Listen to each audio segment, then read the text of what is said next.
happen na meron po siyang ginagawa at meron teacher po siya by profession and siya po ay nagtuturo, no? So he was not able to do it. But ako po yung nag-share sa kanya nito. So, ako po yung mismo yung magta-testify. And meron naman po akong acknowledgement sa kanya na pwede ko i-share yung kanyang story, no? So, si Miss Melanie Taliorin po is from Cainta, Rizal. She is actually my sister-in-law. Kapatid po siya ng asawa ko. Actually po, ang dami po niyang sakit. Kasi number one, diabetic po siya talaga from the start, no? So, one time, pumunta po kami sa Cainta and so happened na may farm po sila doon. Naapakan po yung kanyang paa ng kabayo. So, maliit lang po siya nung start, but then, since siya po ay diabetic, to start with, namaga po yun. So, the following day, lumaki na confined po siya sa hospital. And actually, ang diagnosis na po sa kanya is nagkaroon po siya ng compartment syndrome. So yung sugat po niya, it turned into gangrene, no?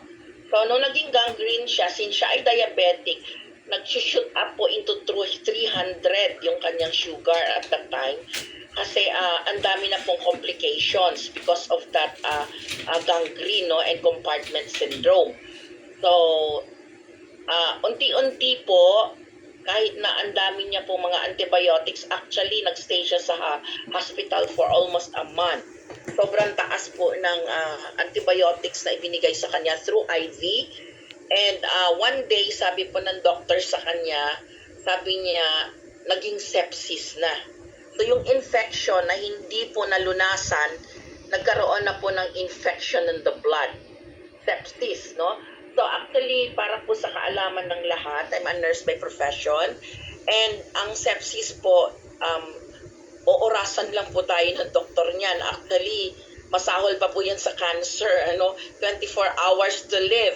Pwede kang mamatay within 24 hours pagka-infection in the blood, no? So, sepsis po ang term doon. And maliban po doon, nagkaroon na siya ng severe allergies, cellulitis, ang dami na po, no?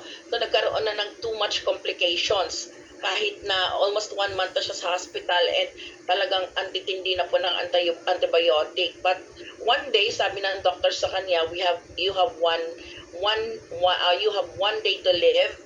I will give you 24 hours. Pag hindi bumaba ang sugar mo, sabi niya, umaakyat na yung infection sa blood. So, grabe po yung iyak na aking sister-in-law. So, in fact, hindi siya malayo sa akin kasi kapatid siya ng asawa ko. And sabi niya, Manay, sabi niya, siguro this time kailang ko na yung 4th year. Sabi niya, so hindi naman po kami nagdalawang isip mag-asawa and dinalhan po namin siya. In fact, tinatago po namin to sa hospital, kasi syempre pag nasa hospital ka, hindi talaga pwedeng painumin ang patient other than the prescription pad or prescription medicine from the doctor. So, ito po yung ginawa namin, tinago namin. And talagang natakot siya sa sinabi ng doctor na nagkaroon na siya ng infection in the blood. So, alam niyo po, pinainom ko siya ng 10 a day. Talagang nag-massive po kami dahil yung situation niya, hindi na po yun biro, no? So, talagang 3 in the morning, 3 at noon, and then 4 at night. So, ganun po ang pagpainom namin sa kanya, doon tinatago namin yon. On the 3rd day, ganyan po kalaki yung sugat niya, no? So, kung makita niyo po yan, actually, in actual, no? Grabe, halos abot na po siya ng buto. Yung lalim po niyan. So, yan po yung itsura niya. Grabe po yung severe allergies and everything, no? And after 3 days of taking Portier, syempre po sa hospital po, no, round the clock ang laboratory examinations ng isang patient. So, pagdating po ng 3rd day, taking Portier, nagulat po yung doctor actually. Nung makita po na bumababa na lahat ng kanyang mga laboratories, yung sugar niya bumaba, yung creatinine niya and everything, yung cholesterol. So, alam niyo po, yung sugat niya, unti-unti po yun na nagsara. mas may severe pictures pa po ako dyan habang inooperahan po yung paa niya. The doctors were able to clean up, no, the abscess, yung mga sugat, no. So ang lalim po talaga. And alam niyo po, amazing po talaga yung product natin kasi nakita niyo po yung paa niya in the video, no. So nakita natin, kung wala pong video, nakita po natin sa pictures, no, na talagang unti-unti po naghilom yung sugat na parang pag in our human thinking, alam niyo po yung imposible na ang sabi ng doktor, it is for amputation, or sabi ng doktor, puputulin na talaga yung paa niya kung hindi pa masolusyonan.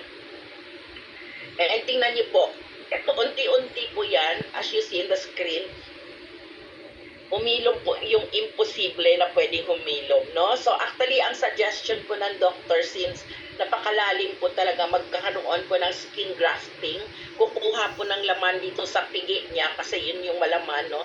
At itatapal po yun actually dapat sa paan niya na sobrang lalim ng sugat. But it doesn't happen.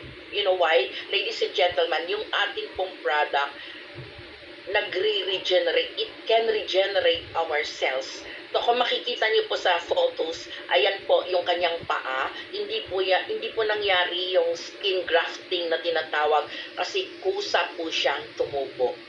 So very amazing. And now ito po yung kanyang paa. So tingnan niyo po, may malaking peklat, but praise God kasi at least hindi putol, di ba?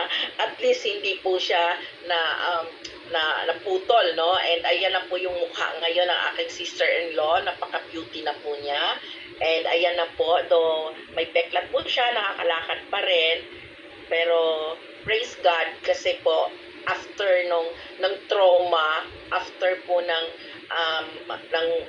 malaking problema na yon, eto na po siya ngayon at nakakalakad na siya ulit. In fact, kasama natin siya sa Riway, pero sa ngayon medyo busy siya kasi kakasal yung anak niya. So hindi po siya, she was not able to go to the office, no? So ito po yung nagagawa ng ating product. Hindi lang po siya basta binigay ng Diyos, but ginagamit ito ng Diyos para gumaling tayo, no? Kasi kung si God ay gumagamit po ng doktor, gumagamit din po siya ng mga bagay na ikakagaling natin, no? So thank you God for this opportunity, and thank you po Sir Joel Mang Cyril Gamas for this opportunity to share. And thank you so much po doon po sa ating mga guests tonight, no? Almost 10 years na po ako sa company at hindi lang po ito yung story pwede kong i-share sa inyo. Isa lang po ito sa mga stories na pwede namin i-share sa inyo. So this is a gratitude through Riway International, our testimony. Thank you so much. Back to our MC.